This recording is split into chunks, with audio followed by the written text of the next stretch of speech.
Jumpa lagi dengan saya Yedi Indra di Seruput Kopi Cantik dengan renungan yang berjudul Fresh Word, Fresh Victory. Kisah ini dimulai setelah Yosua memimpin bangsanya dan berhasil menaklukkan kota Yeriko, kota berkubu besar yang runtuh hanya dengan dikelilingi selama 7 hari dan teriakan iman. Wow, luar biasa bukan? Padahal Yeriko dikenal sebagai salah satu kota tertua di dunia yang sudah berpenghuni sejak ribuan tahun sebelum Masehi, memiliki benteng pertahanan yang sangat kuat dan tebal. Bahkan menurut arkeolog, dinding Yeriko 2 lapis dan tingginya bisa mencapai 9 meter dengan ketebalan sekitar beberapa meter. Saking lebarnya, kereta perang bisa melintas di atasnya. Tetapi kemenangan itu diikuti kekalahan memalukan di kota Ai, kota kecil yang seharusnya gampang dikalahkan. Mengapa bisa kalah? Ternyata ada dosa tersembunyi di tengah umat, yaitu Akan yang mencuri barang-barang terlarang.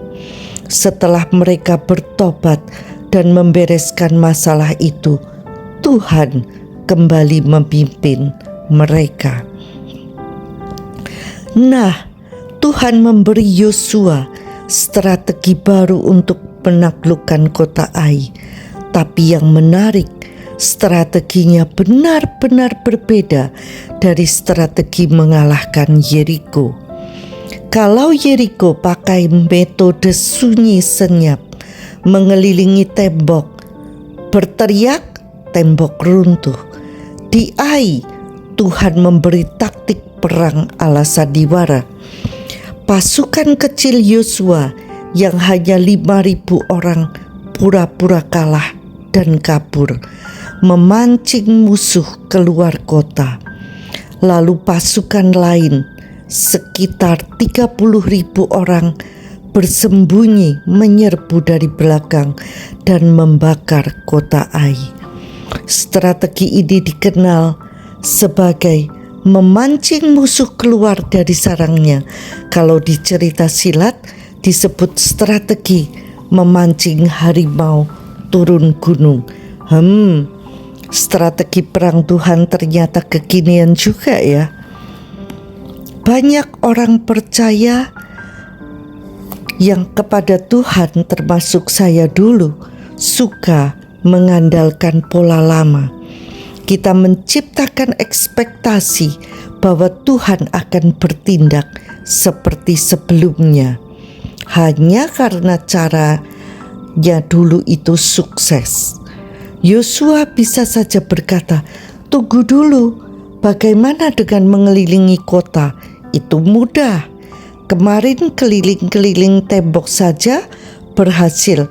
Ya sudah, kita pakai metode itu lagi untuk kota Ai."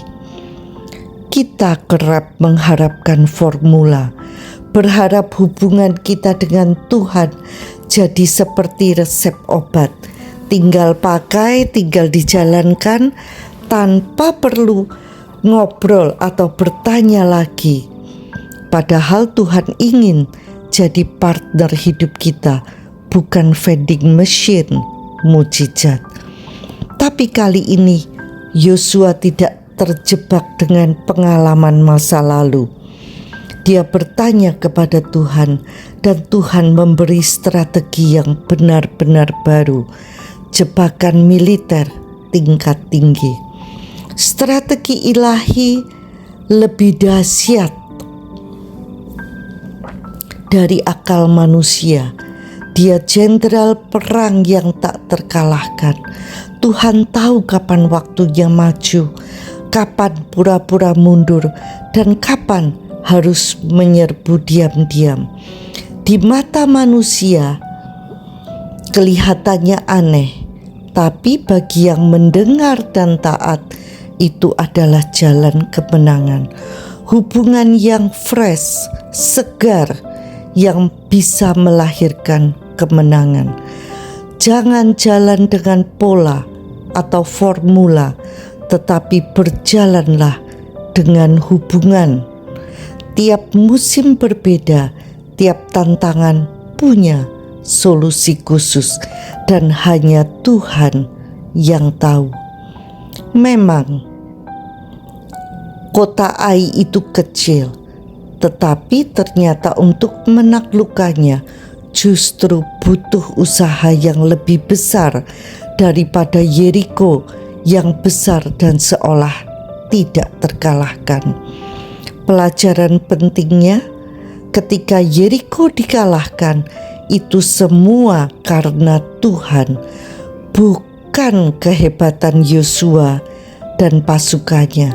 Nah, seperti juga Yosua, saat kita mengalami kemenangan besar, kerap lupa bahwa ini Tuhan, bukan kita. Kita kerap merasa kita yang kuat.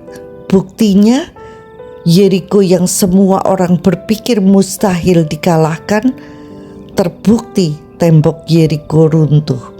Kita bermegah di dalam kemenangan Tuhan, lalu lupa diri. Itulah sebabnya Yosua memandang enteng kota Ai yang kecil. Apa yang terjadi? Mereka kalah dan 36 pasukannya menjadi korban. Mengapa? Tidak ada penyertaan Tuhan akibat dosa Akan. That's why kita harus terus bergantung kepada Tuhan, mendengarkan arahannya dan bertindak menaatinya. Tuhan, strategi apa yang Engkau siapkan hari ini? Aku siap mendengar dan taat. Lalu kita sadar, saat sukses itu karena Tuhan. It's all about God, not us. Setuju? Sampai jumpa di episode berikutnya bersama Yeni Indra di Seruput Kopi Cantik. Tuhan memberkati.